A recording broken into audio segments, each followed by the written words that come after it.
हाय, मी नीलम. 42 वर्ष कोमात मुरलीधर देसाई यांच्या आपण बऱ्याच कथा ऐकलेल्या आहेत. आता आज आणखीच अशी छान त्यांची एक कथा आपण ऐकूया बरं का. चार्ली चॅप्लिन स्मृती दिन अशी त्यांनी ही लिहिलेली कथा आपण ऐकूया. 1975 मध्ये चार्ली चॅप्लिनने आपल्या आई म्हणजे हेना यांना विचारले, तुझी माझ्याबद्दल काय इच्छा आहे? तेव्हा आई हेना म्हणते, तू जगातल्या दुःखी माणसांना हसवण्याचा प्रयत्न करून त्यांना दुःख विसरायला लाव. एवढंच काम कर. चार्ली, तुझं संपूर्ण आयुष्य तू लोकांना हसवण्यात खर्ची टाकले आहेस. अन्यायाविरुद्ध तळागाळातल्या लोकांसाठी तू अहोरात्र झटत आहेस. तीच तुझ्या चित्रपटाची वैशिष्ट्य ठरली आहेत. चार्ली चॅप्लिन यांनी 4 विवाह केले. त्यांना 8 मुलं झाली बरं का. आणि त्यांनी 80 चित्रपट काढले. या माणसाने लाखो करोडो लोकांच्या चेहऱ्यावर हसू फुलवलं. हसता हसता लोकांच्या डोळ्यात पाणी उभं केलं. चार्ली चॅप्लिन विनोदाचा बादशहा ठरला. वडील प्रख्यात गायक, आई ऑपेरातील प्रसिद्ध गायिका. आपल्या 2 मुलांचं पोट ती गाणे म्हणून मिळालेल्या पैशातून भरायची.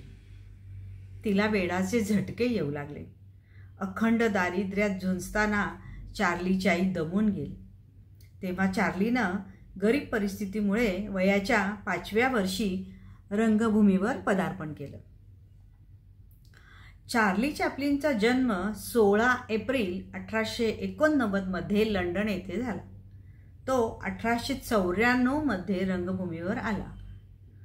1895 मध्ये चार्ली चॅप्लिनची आई हेना आपल्या 2 मुलांसह लॅम्बेच्या अनाथ आश्रमामध्ये राहिली.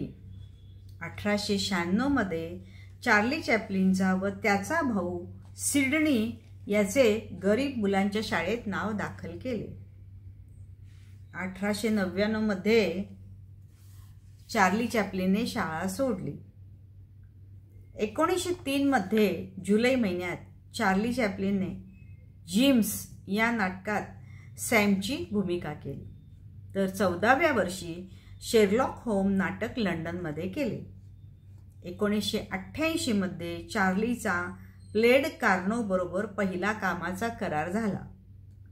1910 मध्ये चार्लीने अमेरिकेचा दौरा केला आणि वयाच्या 24व्या वर्षी हॉलिवूडमध्ये क्रिस्टोन कंपनीमध्ये तो नाटकात आणि चित्रपटात भूमिका करीत होता. त्याने 35 चित्रपट केले. मेकिंग एक लिव्हिंग हा त्याचा पहिला चित्रपट. चार्ली चॅप्लिन महायुद्धाच्या वेळी सैन्यात दाखल झाला नाही म्हणून त्याच्यावर फार टीका झाली. चार्ली एम्स हा चित्रपट प्रदर्शित झाला. चार्ली एम्स कंपनीमध्ये जाऊन 14 चित्रपट केले आणि 1915 मध्ये चार्लीचा दी ट्रम्प्स हा चित्रपट प्रदर्शित झाला. 1916च्या दरम्यान चार्लीने म्युच्युअल कंपनीबरोबर करार करून त्याने 10 चित्रपट काढले. 1917च्या दरम्यान चार्लीचा इमिग्रंट हा चित्रपट प्रकाशित झाला आणि 1918 मध्ये कृत्रिम दिव्याच्या प्रकाशाचा वापर करून ए डॉग्स लाईफ या चित्रपटाने चित्रीकरण केले. पहिल्या महायुद्ध समाप्तीवेळी शोल्डर आर्म्स चित्रपट प्रदर्शित केला.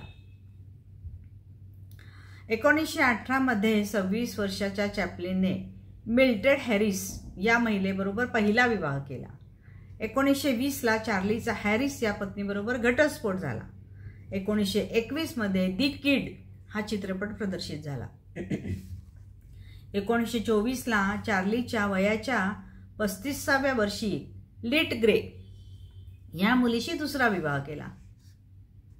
त्याला लिटापासून 2 मुलं चार्ली ज्युनियर व सिडनी अर्ल चॅप्लिन झाली. पुढे त्याच्या पत्नीशी पटेना. अखेर 1927 ला घटस्फोट घेतला.